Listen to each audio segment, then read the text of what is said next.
Let me introduce you to my new fish tank. Welcome, I do sewing and DIY related content, and today's video is a little different as I'm introducing you to my new fish tank. So back in May, I bought the stand as well as a fish tank for my sewing room, as I really wanted to start having a fish tank again. I used to have one when I was younger. I thought it'd be really fun to incorporate one in my sewing room. So this is just a 5-gallon tank. I got it from PetSmart. It's kind of one of those all-in-one kits. As this went on though, I did change a lot of the items that it came with. But depending on what type of fish you are going for, this actually provides you quite a few things, such as a filter, thermometer. It has like a little water changing sample, and then it gives you the net as well as a couple other like little coupons. So everything was included in this tank. The lid also has lights, which are really, really helpful. And so I just went through the process of taking everything out. So lots of cords, lots of little pieces, and then as I was doing this, I started to realize, that what type of fish I wanted to put in here. So the filter it comes with, it is adjustable, so you can change the flow of water. Even with that though, I wanted to have a betta fish in here, and I found that this filter was going to be too harsh of a flow for it. So I only used it at the very beginning as I was cycling my tank.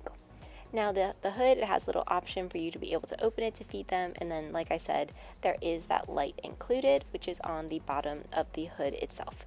So once I had everything taken apart, I will say the hardest thing with this was there was like this glue that was used on the sides and edges, and it was so difficult to take off. Like, I don't know why they picked to use that, but I was able to get everything cleaned, and then I got everything kind of plugged in. As you can see, I have all the cords. There is a light switch that you turn it on and off, and then this is what the tank looks like, just completely empty.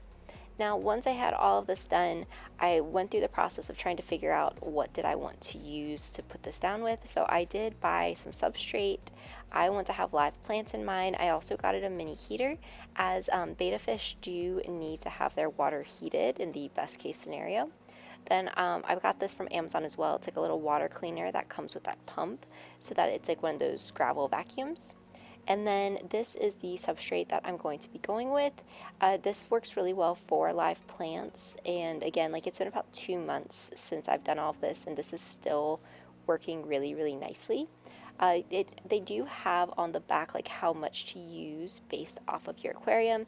I know some people go really, really intense with this, like where they'll mix some of this with sand, or they'll get another type of substrate. I did just go with this one for my tank. And then I bought these like aquarium landscaping tools. I have absolutely loved these. They have been so useful. I think it's only like $9. Then I got some test strips. And then finally, because of the water, I did get this AquaSafe.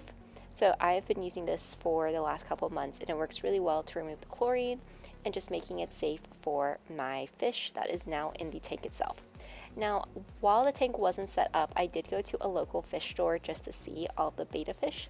And look how pretty some of these are.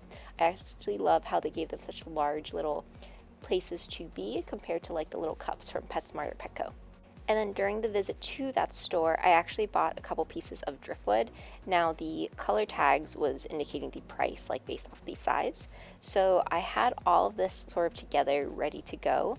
And then it was just time to start building out my actual tank and getting it to cycle. So I first started to lay out the substrate onto the bottom of the tank. Since I didn't have anything in here, it did take a lot. But once I had it in, I then used those little tools to help layer this out. And then I added my driftwood after this so that everything was in place nicely. Now, one piece that I'm not including in these videos is I did buy live plants. I've gone through a couple different types of live plants. I was not as knowledgeable in them when I first started. So I did get some of those floating plants, and then those can have an issue if you have like the hood on your tank because condensation drips down. So for this, I just made sure that the substrate was in place. Then I added my driftwood, and then I've bought plants from a couple of different Etsy stores, and then I did buy them once from Amazon, and then I've also gotten some from Petco. So at the end of the video, when you see the tank all together, you'll see what those plants look like. Then I just started to add water since I knew it was going to be a mess and I was giving this a lot of time before I actually added any fish. I wasn't too concerned about it looking messy or that the driftwood was floating. I just sort of let everything be. So here is my messy tank so far. Again, one thing that I would say with this, if you are also interested in a fish tank, it just takes time in a process. A lot of that substrate, these like little particles, it will clear up, but especially when you're first going through this, you just have to kind of give it some time. And then here is my fish. So about a month later, I got a fish for this. I went through the whole cycling process to make sure that my tank was good. The water quality was good and ready for him. So this was the little Betta that I got. And I absolutely love how pretty his fins are. Then the next day I did get a snail to help clean the tank. You can kind of see her mouth moving there. We do know it's a her because she is laying eggs around the tank. And then a few weeks later, this was kind of him swimming around, just being happy. So he's been doing really well. He's very active, which I also like. I really wanted a betta fish that was a little more active. So he swims through his tunnel. He likes to swim around all of the plants. And then here is what the tank looks like today. So he's doing really well in here. The plants are doing really well. And then the snail is also doing well too. So if you enjoyed this video, be sure to like, comment, and subscribe. Thanks for watching.